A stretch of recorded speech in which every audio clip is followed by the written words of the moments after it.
Masih dari Morowali, Saudara, Menteri Perlindungan Pekerja Migran Indonesia Abdul Qadir Kardin menyebutkan 95% pekerja migran bermasalah di luar negeri berstatus ilegal.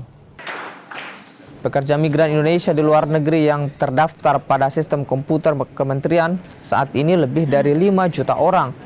Mereka tersebar di 100 negara, namun sayang, data yang tak terdaftar diduga jauh lebih banyak.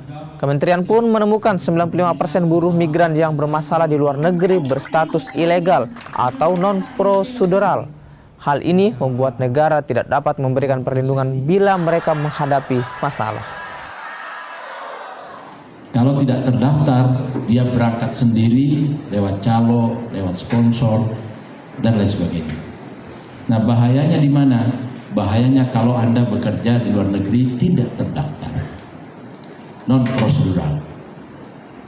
Karena apa? Negara tidak bisa melindungi Anda.